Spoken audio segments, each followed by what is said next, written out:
Welcome to the WIPS podcast, inspiring and empowering women to take the stage and up their game in the public speaking arena. My name is Chantal Bossé from Shabas, Leaders for Your Presentation, Public Speaking, and AV Needs. Enjoy the show.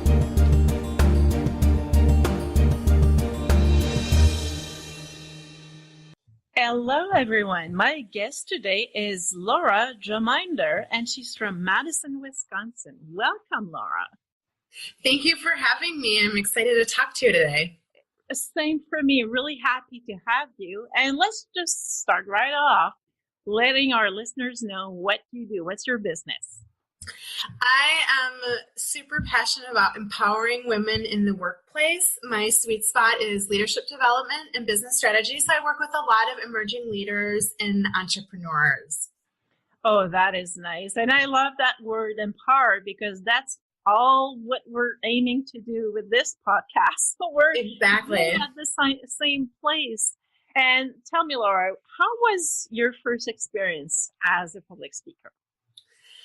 You know, my first experience was amazing. I had my little bit about my background is I had done corporate HR for 14 years, and the first 14 years were awesome. I was getting raises and promotions and everything you're supposed to do to be successful, but I didn't feel fulfilled.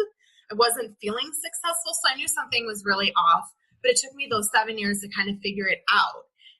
And I didn't have a lot of resources, I felt. And so one of the gifts, the way that I could honor the experience, make it a positive, was that I reached out to one of the local, it's called the Dream Bank. It's in Madison, and they have a lot of free events. And so I reached out to them and said, listen, I just went through these really painful 7 years, and I'm coming out the other side with all these great ideas.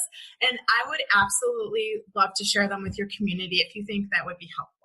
Wow, good for you. And you know what? That's proof we don't need to have an official curriculum, an official topic to start public speaking. I love that idea. Yes. Went well? Yes. Well, and they were so good to me. It just happened that, the stars aligned, the universe, God, everyone was supporting me on this path. They ended up doing free headshots for me. They ended up videotaping it, which we know for speakers, that's gold. And it was just amazing. And I think that was like the minute I kind of clicked, like, I think I'm supposed to be doing this. You fell in love with it. That's good. Yes. Yes. And it was such a good reminder too, because I had actually majored in adult education. Oh. And because I was doing corporate HR and not really using a ton of that in and day out, it was just very sporadic. It was like this reminder too, like not only this is something that is a strength for me, this is something I have an educational foundation in. Oh, nice. That's really inspiring. And I really like the fact what you're sharing now, it is proof. We just need to get out there, get ourselves there. Let the message, the stories, the ideas out, and it can work. And that went well. But I'm also wondering, did you have any challenging experiences, and what did you learn from them? Oh my gosh, I totally did. Getting started. One in particular that stands out to me was the first time I spoke, because I spoke a lot locally in Madison after that event, because it went so well. And the first time I spoke out of the area, out of state, my nerves were way out of control. And so the event, it was a really good learning experience. Everyone was very nice, but I had my iPad and I had all my talking points, and I've been rehearsing it, and even was down in Illinois, and even as I was driving, I was listening to myself, my own speech, trying to really like soak it in. And it was only I think 15 or 20 minutes even. And I got there and I was so nervous. It ended up being like 300 some people. It was like the biggest audience I've ever spoken in front of. And then they had other speakers, somebody, the mayor and other people like that. And everyone was reading line for line their notes. So I'm like, okay, I'm going to take my iPad, just in case. And they had really impressed upon me that the year before the speaker had gone over. And sometimes I just kind of like to ad lib. And so this, in the back of my mind, that was the story I was telling myself. Like, you have to have it exactly in the time you plan for, and that's what's going to make them most happy. So I really ended up relying like almost exclusively on my text that I had prepared. And it was such a good lesson that spontaneity, being more spontaneous, being able to connect with the audience, the empathy, it went over okay. I definitely had people come up and, thank me for the message and appreciated it. But what it could have been versus what it was a really good learning experience for me. Oh, and I totally agree with you. Sometimes if the nerves get in the way, that's when human beings start thinking, oh, I need to go through my points. I don't want to forget anything. And we lose that authenticity that we can have. And just being able to, I call it read the room, depending on how they react, their energy levels. Sometimes we can adapt. But that's great because, like, as you mentioned, you didn't feel as comfortable in that situation compared to what you had been doing. And it's always a learning experience. We'll have good days and less good days, depending on how we feel and how we prepared. Yes, definitely. And, now I'm a speaker coach for some events I do here locally called Disrupt Madison and Disrupt Milwaukee. And I always remind the speakers, because those are 5-minute presentations, right? So I always remind the speakers, and that was the lesson I learned that day, is that no one knows what you're going to say. No one knows what you're going to say. So, just, again, the whole, just really showing up and being present and wanting to make that connection. No one knows. And I usually add to some of the speakers I work with, you know what, they don't know. And if at the time you forgot, it's probably that the audience did not need it. Oh, I love that. Oh, yeah. And you probably went somewhere else, but if that energy level, if the way they reacted made you move a little bit sideways, as long as you keep your talk on time, what you delivered was usually what they required. Yes, I love that. Yeah, it's probably a little bit esoteric, but at the same time, I realize that it works. I don't know, it has that little thing to it that we just need to go with the flow. But I really like that because it proves the other thing, that being ourselves is the most important thing of all. Yes. Now, let's go. What would be your greatest memory of taking the stage? Since you've been doing a lot of public speaking, you must have quite a few. Yes. I think one of those that will always stay in my heart is the first time I was asked to speak nationally. I spoke at a women's conference in Bakersfield, California, and I was that little girl that always had the stars in my eyes and wanted to, move to California. And so that was something, as starting my business, that was really important to me, the travel piece, the excitement, the adventure, and to be able to go cool places like LA and Denver and New York, and just, again, to be able to be appreciated and valued for the message that I have to share, and to be able to inspire other women to really, be able to show up in the workplace and advocate for themselves. Oh, that's great. And how's the energy when you have such a great, let's call it a great stage present? I just really feel like I am in my flow, and being more, as I'm building my business, I've seen too, is that the on the fly and really kind of the audience participation, that piece of it, because I'm also a coach, so I know how to ask powerful questions and keep that dialogue moving forward. And so I think that being able to have, we all want to be heard, and having a chance to share your truth in a powerful way, whether it's a keynote or sometimes I'll do the workshops or breakouts and things like that too. But those pieces of it where you just kind of dance in the moment, and the things that need to be said are said, whether that's you or that's whether someone that has really felt called to speak and share to the group. Oh, that's good. And tell me, Laura, how do you prepare for your speeches or presentations?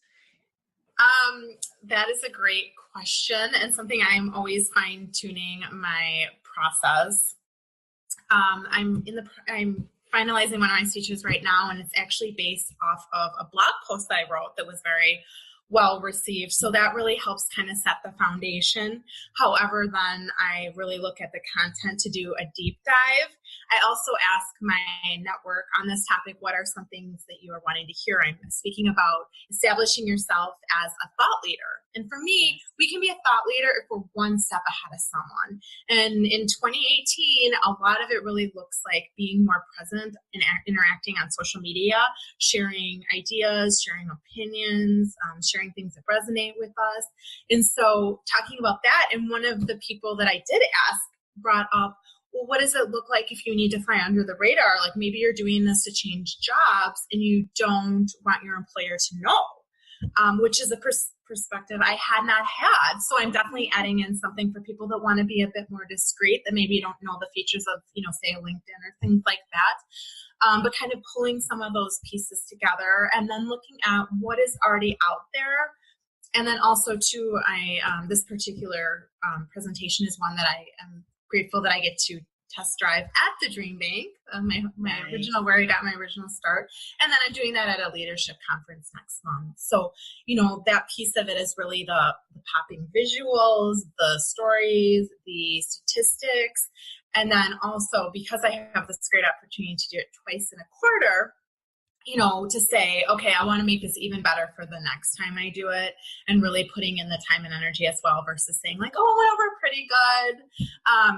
And then on the back end too, I'm one that I always love building relationships. So to me, it's not just about that, hour or whatever time you have with the audience. It's about building those relationships. And so I'm always one on the back end to connect as well. And some of the articles I mentioned or statistics or different things like that, I like to share those out and kind of continue the dialogue that way as well.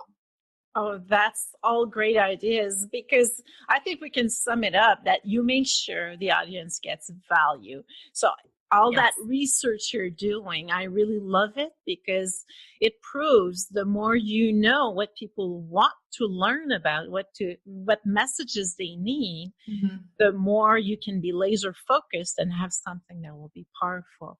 Yes. Oh, that's really great. I really love what you just showed, because it really shows the big picture of what a good preparation needs to be finally. Yes. And I think one of the things that's important that, again, that's been a lesson learned is with kind of some of the stories and statistics, are those stories I'm telling that are really well aligned with the points I'm making, with the topic? And is it about me telling a story because that's the story I want to hear? Or is it about the story and what the audience needs to hear? Which sometimes it's the same and sometimes it's not. Absolutely. You're so right about that. And finally, Laura, we're really getting at the end of this. What would be your one great tip that you would want to share with women that need to take the stage and want to do it in a more confident way?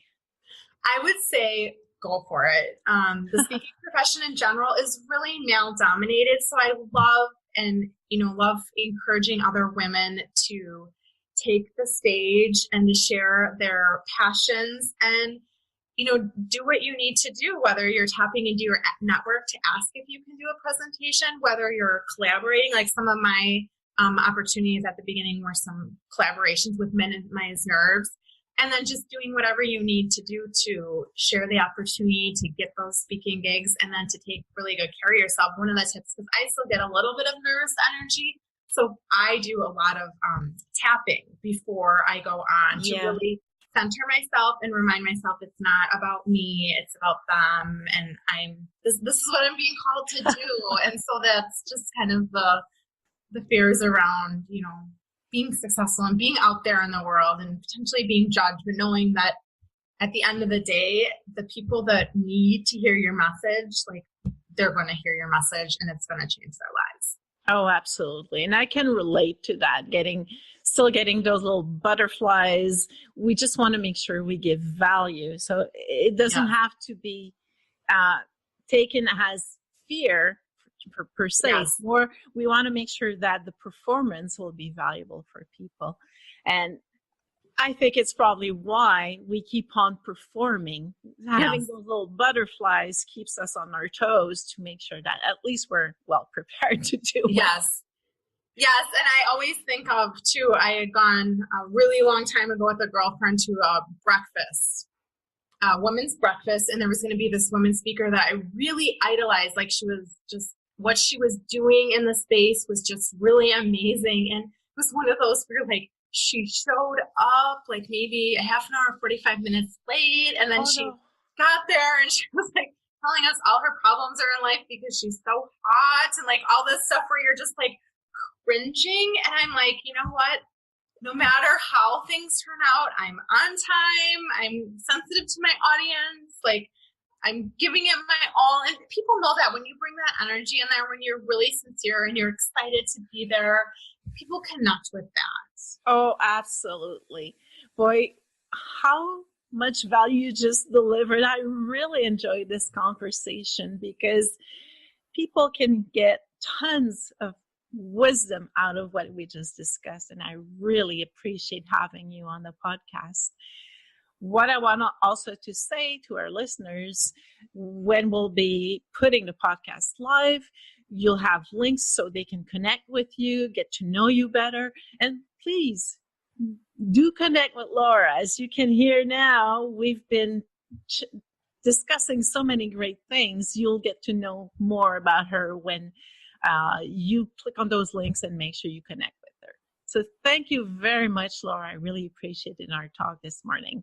Thank you for having me. The time went way too fast. We hope you enjoyed the show. Please tell us what you think by commenting, and even share with your own networks to inspire and empower others to do public speaking.